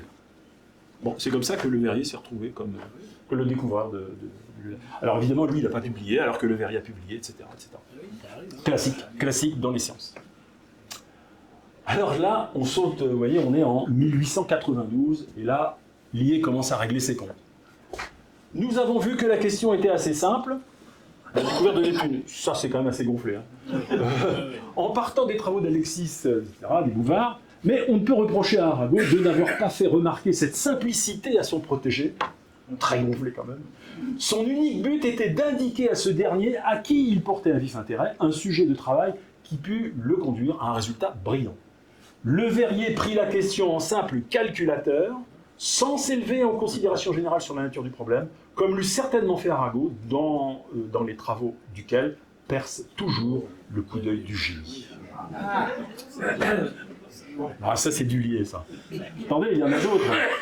Alors là, il y va fort aussi. Hein. Quoique postérieur aux recherches que je viens d'indiquer, c'est les recherches d'Adams, le travail de Le Verrier en fut complètement indépendant. Bon, ça c'est factuel. Il faut en cela lui rendre justice. Les recherches d'Adams ne diminuent en rien, alors attention, celle-là elle est gratinée, en rien le mérite des siennes, mais quel que soit ce mérite, elles en réduisent considérablement l'importance quant au résultat, puisque sans elles, Neptune n'en aurait pas moins été découvert et de fait était déjà trouvé. Bon, voilà. Allez, pendant qu'on y est, on y va. Vous allez voir, il y en a une autre après où il est assez violent. Concernant un autre problème, une petite dernière sur Neptune. Aujourd'hui, les recherches de ce calculateur ne méritent plus d'être citées que comme un des exemples les plus remarquables des erreurs auxquelles on s'expose lorsqu'on se lance aveuglément dans l'analyse. Ça part dans mon principe, hein, oui, évidemment. Avant de s'être rendu compte de toutes les conditions du problème, avant de s'assurer si on comprend celle-ci dans les formules. Allez, va avec ça. Alors au final, qui c'est qui a raison? Alors j'ai pas refait tous les trucs d'Adams, mais il se trouve que l'orbite calculée par Le Verrier, c'est l'orbite extérieure ici. Ça c'est la vraie orbite de Neptune. Et vous voyez que quand elle a été découverte, d'abord elle était... il se trouve que la position imaginée, enfin calculée par Le Verrier était très proche de la position réelle. Et donc il y avait un concours tout à fait intéressant de circonstances. Par exemple, si on l'avait trouvé, on l'avait cherché en 1800, elle n'était pas au même endroit, et dans ce secteur-là aussi, on n'aurait pas trouvé au bon endroit prévu par le calcul. Donc, il y a un petit concours de circonstances favorables. Alors, moi, je me suis quand même intéressé à voir si tout ça, c'était bien réel. Parce qu'on trouve évidemment différents documents d'époque qui relatent cette affaire-là, et j'ai voulu me rendre compte si elle était bien prévue à 1 degré, si elle était découverte bien à 1 degré de la position calculée. Alors voilà, on trouve ce genre de document, c'est dans un document de l'Observatoire de Berlin, l'Atlas, et je me suis amusé à reproduire toutes ces petites étoiles-là, dont la position est approximative, hein, les étoiles ici, je les ai reproduites sur une représentation moderne. Vous voyez que ça donne une idée de la précision des atlas à l'époque, hein. Les étoiles ne sont pas du tout au centre des cercles, là où elles devraient être. La position de Neptune, le jour où elle a été observée par Gall, c'est bien ici. Et la position calculée par Le Verrier, c'est bien là. Et entre les deux, il y a effectivement 1 degré. Il y a un autre document qui est assez bon, on pourrait presque imaginer que ça a été fait à main levée dans la coupole d'observation, hein. On voit ici, alors je ne suis pas du tout germanophone, mais ici je pense que c'est ça que ça veut dire. Donc il y a une position observée, une position calculée, et d'ailleurs je me suis amusé à la même chose, quand on reprend le petit atlas que je vous ai montré avant, on trouve bien les mêmes étoiles et les positions calculées et observées par Gall. Alors fort de ça, il y a encore un autre problème qui fait désordre dans le système solaire, c'est que Mercure rentre pas dans le rang. Et de la façon suivante, toutes les planètes du système solaire voient leur périhélie se déplacer d'une révolution à l'autre. Qu'est-ce que ça veut dire? C'est-à-dire que j'ai plus de flèches. Plus de piles. Le point de l'orbite, les points bleus là, qui se trouvent au plus proche du Soleil, quand la planète se trouve au plus proche du Soleil, eh bien ça se décale. Ce qui fait que ça, vous voyez, l'orbite que j'ai mise à droite là, se décale. C'est ce qu'on appelle la précession du périhélie. Toutes les planètes font ça, Mercure aussi, mais... Ah bah oui, mais alors là, si j'ai plus de piles, j'ai plus du tout... Il va falloir que j'aille de l'autre côté. Ben oui, c'est pas bon. Ah là là là là, ça va me... Je vais mettre quand même une souris pour m'éloigner un peu. Je suis désolé.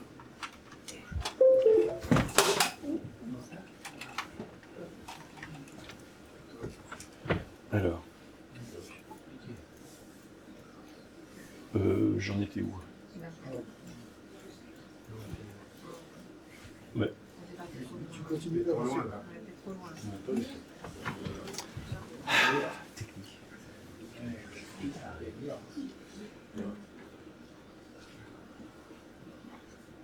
On va penser à me dire avec une Ah oui, ça fait trop longtemps que j'utilise cet engin. Alors, cette bizarrerie de Mercure est la suivante. L'avance totale, la variation annuelle du périhélie de Mercure, c'est 56 secondes par an. Très bien. Les perturbations newtoniennes, c'est-à-dire ce qui revient de l'attraction universelle, ça prédit, vous allez me dire, ça prédit cette valeur-là, 55,57 secondes par an. Bon, on va peut-être pas chipoter quand même là. Ben si, on va chipoter. Parce que ça va pas. 0,43 secondes par an, c'est insupportable. Il y a quelque chose qui nous échappe. Alors, évidemment, peut-être une planète inconnue qui fait une perturbation qui expliquerait ces 0,43 secondes par an. L'aplatissement du Soleil modifie les lois de Newton, n'en parlons pas. Donc on oublie ça. Et Le Verrier va faire des calculs. Il a fait Neptune, on va quand même pas se compliquer la vie avec une planète entre le Soleil et Mercure. Et donc il trouve que l'anomalie alors c'est 43 secondes par siècle, peut être expliquée par une planète qui ferait un dixième, quelques dixièmes de la masse terrestre, et qui orbiterait très près du Soleil, du coup, à 0,14 à 0,18 unités astronomiques, et qui ferait 2000 km de diamètre. Et alors Le Verrier, alors là il va franco, il dit ça y est, j'ai trouvé une planète. Enfin, je vous annonce l'existence d'une planète, un trait mercuriel, et il la bâtit, il donne un nom, Vulcain, en route. Il faut quand même l'observer, tant qu'à faire. Alors, je vais passer cette page-là pour vous dire que toutes les campagnes de recherche de cette planète ont été vaines. On a essayé de l'observer lors de l'éclipse de 1860, rien du tout. Le Verrier a annoncé le transit de Vulcain entre le 21... il a calculé, entre le 21 mars et le 23 mars 77, personne n'a rien vu. Transit, c'est le passage sur le Soleil. Et puis lors de l'éclipse de 78, Watson américain affirme l'avoir vu l'astre à 2 degrés du Soleil, et on n'a jamais pu confirmer cette observation. Donc tout ça, ça tombe à l'eau. Et alors lié, une petite couche là, les transits supposés de Vulcain ne sont pas... Alors là du coup, c'est facile, parce que Vulcain n'existe pas. Les transits supposés de Vulcain ne sont pas reproductibles, ils ne sont pas cohérents entre les observateurs, c'est tout à fait vrai, ils ne sont pas compatibles avec une orbite keplérienne stable, et il devrait aussi y avoir, si je me souviens bien, des perturbations, par exemple sur Vénus, qui n'existent pas. Donc tout ça c'est de l'imaginaire, et Vulcain ne sera jamais observé, et pourtant quand même en 1884, on est quand même loin après l'affaire, l'Observatoire de Paris édite une médaille commémorative à Le Verrier, et qu'est-ce qu'on voit là-dedans ? On voit Vulcain quand même, ils ont mis Vulcain. On ne sait jamais si quelqu'un l'a retrouvé à la longue, peut-être que... Bon, c'est pas tout ça, mais il nous reste 43 secondes par siècle, là. Nous 43 secondes par an à gérer. Eh bien, en fait, il va falloir attendre. Alors là, je fais un petit pas de côté quand même, parce que pour régler cette affaire-là, il va falloir attendre le 18 novembre 1915. Einstein présente à l'Académie de Prusse un calcul montrant que la relativité générale prédit cette avance-là. Imaginez la jouissance d'Einstein quand il a trouvé ça. Parce que le calcul, c'est disponible tout ça, c'est pas très très compliqué à faire. Il trouve 43 secondes. Pas 30 ou 50, il trouve ça. Ça veut dire que la théorie de la relativité générale est d'une robustesse incroyable, c'est la première confirmation observationnelle, et que, mine de rien, les observateurs avaient fait un boulot incroyable pour arriver à détecter un écart aussi faible. Fin de l'observation Vulcain. Et maintenant, je voudrais revenir sur... j'ai mis une rencontre déterminante, je dirais que moi je l'ai rencontré aussi de façon incroyable, ce monsieur. Dom Pedro II, on a parlé du Brésil, et j'ai creusé un petit peu son CV, et qui il était. Parce que, pourquoi est-ce que il voit arriver un astronome français, il invite à observer une éclipse, enfin il va y avoir plein de collaborations qui ne sont pas forcément du domaine de l'astronomie, quand même, il doit avoir un bon fond. Et Dom Pedro II, il écrit, par exemple, « Je suis né pour me consacrer à la culture et aux sciences ». Alors non seulement il est né, mais il va effectivement passer sa vie à se consacrer à la culture et aux sciences, et peut-être aussi à son pays tout de même. Et il fait plusieurs voyages en Europe, je vais y revenir juste après. Il est membre de la Royal Society, donc plein de sociétés savantes de par le monde. Et on trouve par exemple qu'il finance la création de l'Institut Pasteur, à ce point-là. Et quand il visite l'Europe, il va voir Charles Darwin et un certain nombre d'autres. Et Charles Darwin, l'empereur, fait tant pour la science que tout homme de science est tenu de lui montrer le plus grand respect. Et Victor Hugo, on n'est pas dans le domaine des sciences, il était surpris de avec quelle bonhomie l'empereur, venu me rendre visite, etc., se comporta avec moi-même et mes petits-enfants. Quand Dom Pedro et son épouse voyagent en Europe, les 2 premiers voyages, ils voyagent incognito. Enfin, incognito. Ils se font connaître, mais c'est pas en grande pompe, c'est pas des voyages officiels, ils font les globetrotters, quoi. Bon, les globetrotters, ils rencontrent du beau monde, quand même. Et puis, bon, malheureusement, le dernier voyage en Europe, ça sera l'exil et la mort de Dom Pedro à Paris. Alors, il se trouve qu'il y a une véritable liaison sûrement amicale et de respect mutuel entre les 2 hommes, entre Lié et Dom Pedro. Donc, je rappelle, 1858, l'observation de l'éclipse. Ensuite, l'empereur Dom Pedro propose à Lié de prendre la direction de l'observatoire de Rio, ce qui n'est pas rien. C'est en 1871. Donc il va accepter, j'ai mis ici quelques détails, mais peu importe. Et puis il va prendre la direction de l'observatoire de Rio en 1974. Et tout de suite, il va mettre la barre très haut. Il dit, moi, je veux que l'observatoire de Rio devienne le plus grand observatoire de l'hémisphère sud. Et là, je pense que, et on n'est pas loin de la fin, on voit une espèce de concentré. C'est un observatoire idéal. Je crois que je l'ai mis après. Non, je n'ai pas mis après. C'est un peu comme, c'est comme le facteur cheval, le palais idéal. Il se lâche complètement et il va faire ce qui se fait de mieux pour l'époque, pour tous les instruments qu'il va implanter là-dedans. Cet observatoire devient un bijou, il va produire des données incroyables, complètement uniques dans l'hémisphère sud à l'époque. Alors là, je vais passer très vite, hein, il a plusieurs... Voilà, le petit azimutal, c'est toujours des observateurs, des instruments d'astrométrie. Un cercle méridien, c'est encore de l'astrométrie. Il y a le grand équatorial, c'est un instrument qui permet d'observer les planètes notamment, mais aussi faire de la mesure d'étoiles doubles. Un instrument équatorial de 160 mm de diamètre, une lunette à 45 degrés d'azimut, une lunette zénithale, c'est avec un instrument comme ça que Bradley a trouvé l'aberration de la lumière, et puis ce fameux, alors plusieurs versions de ce qu'on appelle l'azimutal, ou l'altazimutal, ou le théodolite répétiteur, qui est installé là. Et puis cette grande lunette qui fait 380 mm de diamètre, mais qui n'a pas été installée du temps de Lié. Alors, ultime ouvrage de Lié, on est là, il est de retour à Cherbourg, il est rentré à Cherbourg en 1881, et entre 83 et 85, eh bien, il va le faire ériger cette tour que vous connaissez, qui est un petit peu moins envahie de lierre actuellement, et la question est de savoir ce qu'il voulait en faire. Alors, à l'époque, il est de bon ton que les gens qui sont un peu fortunés se fabriquent des observatoires ou différents objets qui leur permettent de faire de la science à titre privé.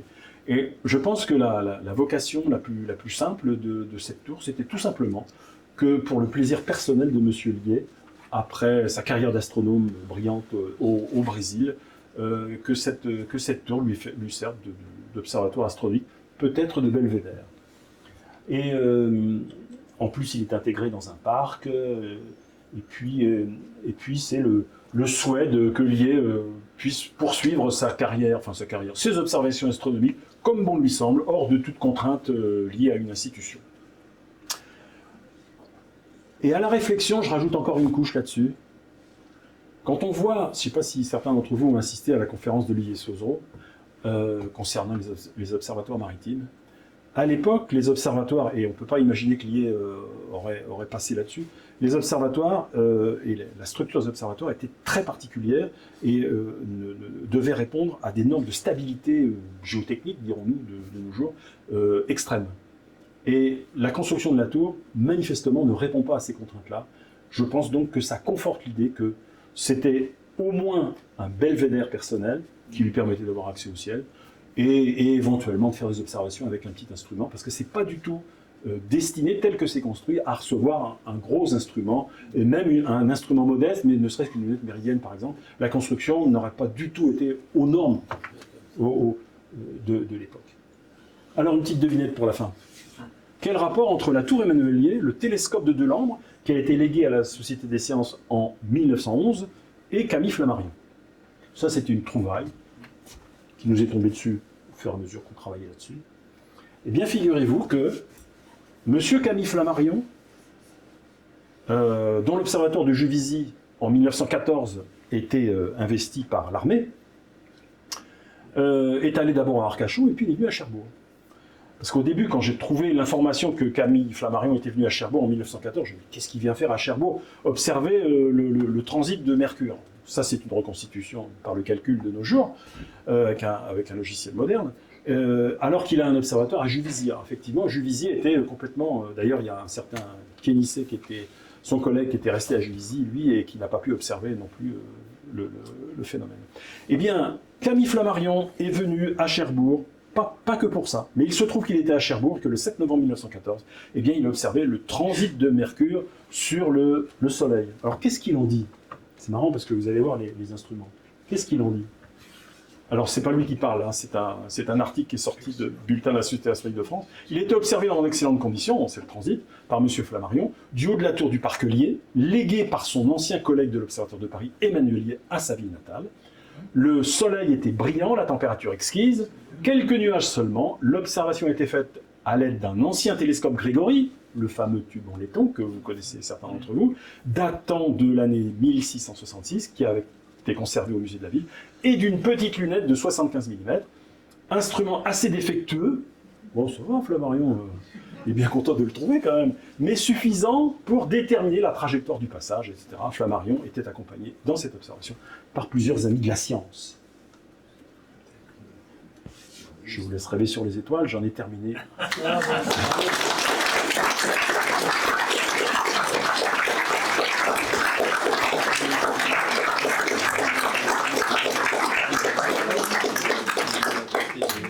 Bon. Merci Dominique.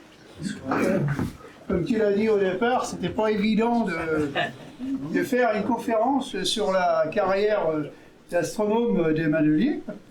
Et pour ceux qui ont lu L'espace céleste d'Emmanuel Lié, faut vraiment plonger dedans faut vraiment bûcher pour. Il n'est pas le cas sur la façon dont oui, on fait les c'est choses. pas un conteur. Voilà. Il faut vraiment lui tirer les vers du nez, mais comme il n'est plus là, on est obligé de lire entre les lignes. Donc on va passer aux questions. Est-ce qu'il y a des questions que vous aimeriez poser à Dominique?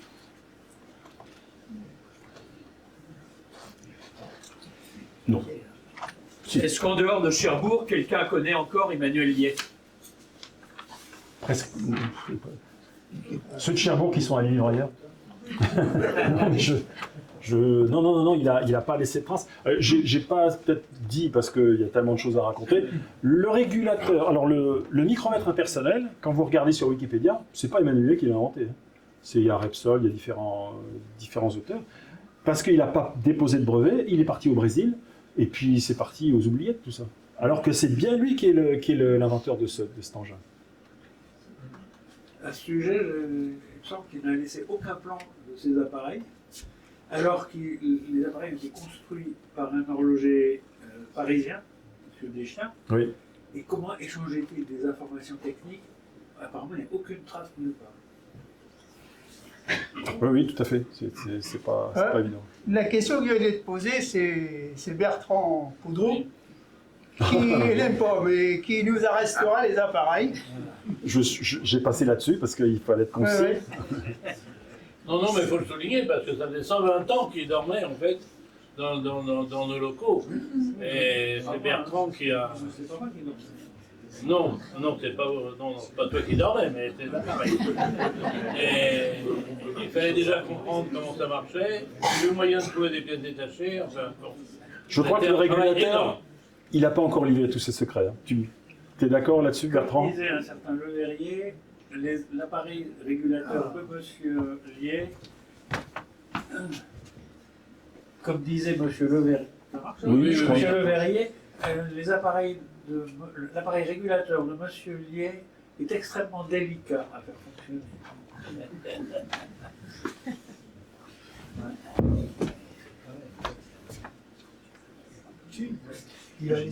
Je vous en prie. Tout à l'heure, pour mesurer les distances, vous avez expliqué que les impulsions électriques arrivaient sur le même appareil, et pourtant elles partaient de Paris, de Reims. Le contact se faisait comment? On va dire, dans notre exposition l'an dernier sur le temps, on avait mis quelque chose qui était un manipulateur Morse, mais donc un D'accord, donc ça passait par le fil. Du fil. Absolument. D'accord. Oui, oui, signal électrique. Pourquoi je voudrais pas me faire une remarque? En fait, à la lumière de toutes ces conférences qui sont faites, c'est la première, on est à la troisième, il y en aura encore d'autres, on en apprend sur Emmanuel Liais de façon extraordinaire, même quand on est cher bourgeois. Je veux dire, on disait tout à l'heure, on demande aux gens qui est Emmanuel Liais, alors bon, ils savent qu'il y a un parc, bon, et puis il y a une rue Emmanuel Liais. Puis quand on va un peu plus loin, il a été le maire de la ville. Mais passé ça, quand vous voyez tout ce qu'il a fait, bon, y compris, vous avez vu le périscope dans les sous-marins, c'est le premier à dire, bah tiens, si vous voulez voir, il faut mettre un périscope dans un sous-marin, et ça dure depuis, hein, bon. Et là tout ce qu'il a fait en astronomie, et par ailleurs, toutes ses inventions et tout, on en a vraiment, même nous à la société, on en a appris beaucoup. Hein. C'est une carrière assez extraordinaire, hein, vraiment. Et on est du coup très heureux de fêter le 800e de sa naissance. Ça permet de diffuser toutes ces informations comme on l'a fait ce soir. Merci Dominique. Les autres instruments d'Emmanuel Non, micro. Au sujet des autres instruments d'Emmanuel Liais qui sont dans son ancienne maison, tu peux dire quelques mots? Je ne sais pas de quoi tu parles. Ah si, le planisphère et puis... Alors tu fais un teasing en fait. Tu veux que je fasse un teasing? Il se trouve que la ville de Cherbourg nous a conviés à une opération qui s'appelle Pierre en Lumière. Ce sera le 30 mai, entre 17h et 22h. Et nous y présenterons 2 objets anciens dont on n'est pas forcément sûr qu'ils ont appartenu à Emmanuel Liais. Il s'agit d'une sphère céleste très ancienne, du 18e. 754 pour la sphère céleste et pour le planétaire, on n'a pas pu... Enfin, Bon, sur le planétaire, il y a des petites planètes, donc on sait que c'est après 1802 de toute façon. Et tout ça, ça sera présenté, alors pour ce qui concerne le groupe astronomique de Carqueville, et moi-même en l'occurrence, on présentera ces 2 objets, on expliquera ce qu'il faut en comprendre, et ce qui nous révèle sur l'observatoire, sur les connaissances astronomiques de l'époque. Toi, tu as le micro, mais donc il faut passer parce que... Alors, toutes ces conférences sont enregistrées, vous voyez, elles figureront avec un lien sur le site de la Société des Sciences, mais on s'est aperçu des 2 autres conférences, ce qui pêchait un peu, c'était les questions dans l'auditoire, parce que du coup, on n'entendait pas. C'est pour ça qu'il faut effectivement faire passer un micro. J'espère que ça n'a pas donné lieu à des réunions précédentes. Et ce n'est pas une question sur l'astronomie que j'avais, c'était de savoir s'il y avait un lien, si le musée d'histoire naturelle était en relation avec les compétences d'Emmanuel Liais. Je ne réponds pas.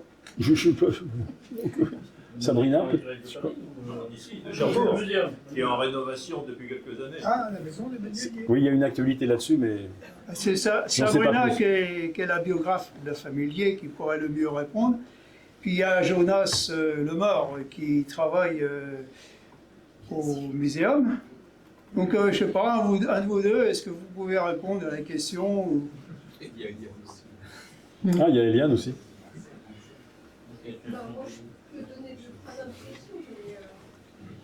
Voilà, je peux juste vous dire qu'on l'a baptisé le muséum Emmanuel Liais parce que c'est un hommage à la personne qui a donné sa maison sous forme d'un legs, à condition qu'on nous fasse un musée.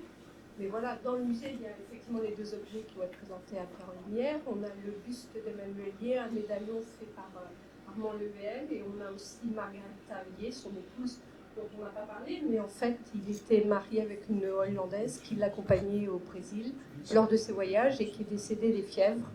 Et du coup, c'est pour ça qu'il était veuf sans enfant, d'où le legs à sa mort en 1900.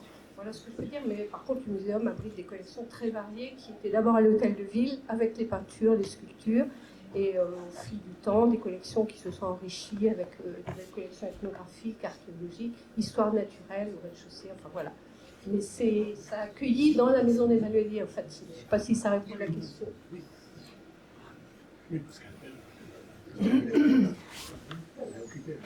Jacques, il y a une question ici. Comme j'ai le micro, tu peux causer dedans. Ah oui, mais les gens vont pas comprendre. Oui, l'objet de cette discipline. Allez-y. Oui, je sors un peu du domaine de l'astronomie. Tu as signalé tout à l'heure qu'il avait fait pas mal de choses au Brésil, et je crois qu'il avait été chargé par l'empereur d'une mission d'exploration, avec sa femme d'ailleurs, dont Bien sûr, Madame vient bien de sûr, parler. bien sûr. Ce sera l'objet d'une conférence. On a une conférence là-dessus bientôt. Enfin, je sais pas quand, mais ça va se faire. C'est en préparation. Au mois d'octobre, normalement. Mais je suis pour rien. Alors j'attendrai pour en savoir Je suis pour davantage. rien. Il faut aller voir l'expo, on en parle un petit peu de l'expédition sur le Val de San Francisco.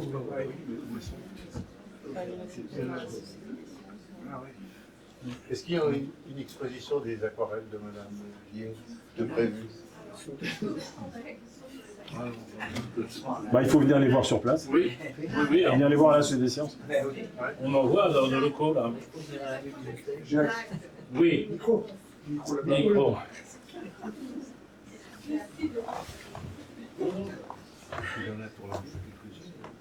n'avais pas prévu de répondre à des questions, juste d'écouter sur l'astronomie, j'ai beaucoup à apprendre.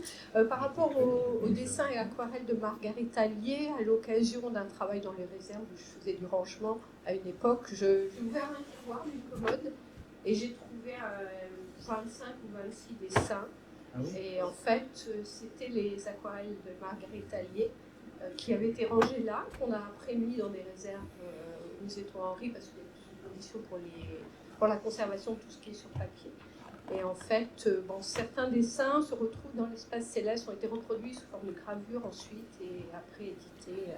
Donc le muséum possède du 25 pour arrondir l'histoire, parce que je ne sais plus, de Margarita authentique, qui étaient des dessins surtout d'illustrations documentaires qui venaient accompagner le texte. Donc voilà.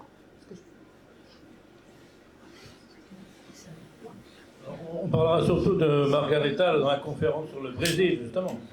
Elle lui a sauvé la vie, hein, à un moment donné. Il était même quasiment dans le coma au fond de sa pirogue. Et toute l'équipe disait c'est foutu, c'est foutu. Elle a dit non, non, on rentre. Elle a dit mais le premier hôpital est à 12 jours. Elle a dit ça fait rien, on y va. Et ils sont allés, ils ont passé des mois dans cet hôpital et elle l'a sauvé. Donc, mais ça sera l'objet de cette conférence du mois d'octobre.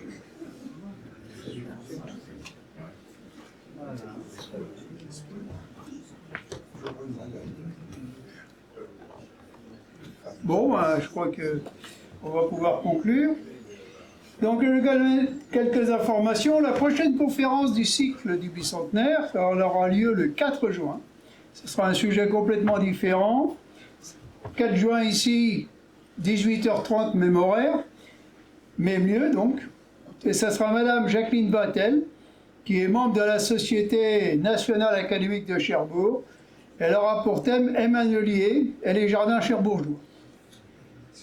Auparavant, on en a parlé un petit peu, les 30 et 31 mai prochains, en partenariat avec la ville de Cherbourg, les services municipaux et le collège d'Hydro de Tour-la-Ville, des animations dans le parc et les locaux de la Société des sciences auront lieu autour de 2 thèmes, la botanique et l'astronomie. Donc les élèves présenteront leurs travaux. Dominique animera l'atelier astronomie et Francis Renouf, notre archiviste, animera l'atelier botanique. Les jardiniers de la ville de Cherbourg se sont déjà impliqués aussi, donc il y aura des visites du parc et tout ça. Donc ça sera le 31 mai prochain, ça se terminera en soirée. C'est ce qu'on appelle l'opération Pierre en Lumière. C'est le 30 mai, le samedi. 30 mai. 30 mai, oui. Et donc 30 mai, et ça se terminera en soirée, puisqu'en même temps, on a la nuit du musée. On a donc les membres du groupe des Urban Sketchers, qui sont des dessinateurs de rue, qui sont venus à plusieurs reprises à la Société des sciences pour faire des croquis, des dessins, des aquarelles, qui montreront également leurs croquis et dessins à l'intérieur des murs de la Société. Et ça sera également ouvert pour cette opération-là, la deuxième, le 31 mai. Pour les journées du patrimoine, la Société des sciences sera ouverte comme d'habitude. On ouvrira nos locaux au grand public pour montrer nos collections, nos bibliothèques. Mais cette année, on a quand même fait un grand travail concernant l'exposition de Tour-la-Ville. Ça a demandé énormément d'investissement de la part de tous nos membres actifs. Et donc on a décidé cette année de ne pas faire une exposition sur un thème comme on avait fait l'an dernier, la biodiversité. Mais cependant, on ouvrira nos locaux, on présentera des herbiers, on présentera des appareils et des objets qui ont appartenu à Manelier. Et Sabrina de la Côte nous a dit qu'elle nous prêterait des photos de la Familier. En fin d'année, la Société des sciences naturelles et mathématiques de Cherbourg va souffler ses 175 bougies. On aura donc une conférence de presse et puis un événement à cette occasion-là. On recommuniquera là-dessus ultérieurement. Et enfin, actuellement, nous avons notre exposition dont je parlais, a été mise en place depuis le 15 février, c'était oui, enfin, en place à la mairie de Tour-la-Ville. Donc on peut la voir tous les jours. Il y a les deux appareils que Dominique nous a présentés avec l'horloge à régulateur et le chronographe qui a été restauré par Bertrand. Quelques ouvrages aussi. Et quelques ouvrages. Et je vous invite particulièrement à aller la voir. Vous pourrez approfondir, revoir et recomprendre ce que Dominique nous a expliqué. Il y a à peu près 19 panneaux. Et ça reprend tout le cycle Emmanuelier, pas seulement l'astronomie, mais aussi sa vie, ce qu'il a fait au Brésil, son côté naturaliste. Donc c'est une expo que je vous invite à aller voir. C'est dans les heures d'ouverture de la mairie de Tour-la-Ville. C'est jusqu'au 13 mai et à partir du 15 septembre jusqu'au 15 novembre. Voilà. Alors je remercie quand même particulièrement Dominique pour le gros travail qu'il a fourni pour produire cette conférence, mais je dirais que l'exposition, plus de la moitié des panneaux, c'est lui qui a piloté quand même. Soyons précis, 7 panneaux. Pas de raison de faire la moitié, j'en ai fait 7. La moitié, c'est 19. Ouais. Donc je remercie la ville de Cherbourg qui nous facilite les choses pour avoir accès à ces équipements et pour son soutien. La Société nationale académique de Cherbourg, qui est notre partenaire pour la commémoration du bicentenaire, puisqu'il faut savoir qu'Emmanuelier était aussi membre de la Société nationale académique. Le groupe astronomique de Carqueville, mais qui sont nos partenaires depuis très longtemps. Les Urban Sketchers, que vous parlez tout à l'heure, qui sont aussi nos partenaires pour l'opération du bicentenaire. Et je dis à très bientôt. Et puis peut-être que Jacques, en tant que directeur, a 2 mots à vous dire, je pense. Simplement, je voudrais souligner que monsieur le maire de Cherbourg-en-Cotentin, le maire délégué de Cherbourg-en-Cotentin, nous a fait l'honneur, l'amitié et le plaisir de venir assister à cette conférence, ainsi que son adjoint chargé du patrimoine. Donc ça montre l'intérêt quand même de la ville à notre société. On en est très heureux. Et donc, bon, voilà, on va continuer, c'est tout à fait clair. Je pense que Madame Lydie Malo, qui est maire adjointe en charge de la culture, qui est notre nouvelle élue référente, m'avait dit qu'elle essaierait de venir et de se libérer, mais elle est là ce soir, donc je la remercie également. Bien. Et voilà, on s'est tout dit. Moi j'ai encore des choses à ajouter. Je n'ai pas assez insisté sur la qualité de cet ouvrage. Moi je vous ai donné une toute petite fenêtre sur l'astronomie. Là-dedans il y a toute la vie d'Emmanuelier, c'est extraordinaire. Et puis à la sortie, ça fait l'an dernier, le groupe astronomique de Carqueville a produit une exposition qui s'appelle Temps du ciel, Temps des hommes. On a mis à la sortie des catalogues. Alors c'est pas juste à distribuer comme ça. On vous demande simplement de laisser vos coordonnées, nom, prénom, code postal et adresse mail, de façon à ce qu'on puisse vous contacter. Et même si vous n'avez pas de catalogue, je vous engage vivement à laisser auprès de Catherine, qui va se présenter, qui se mettra tout à l'heure là-bas, à nous laisser vos adresses mail, de façon à ce qu'on puisse vous tenir au courant de nos prochaines conférences. Parce que je sais que bon, vous n'êtes pas forcément tous prévenus comme il le faudrait, donc ça nous aidera à le faire. Voilà.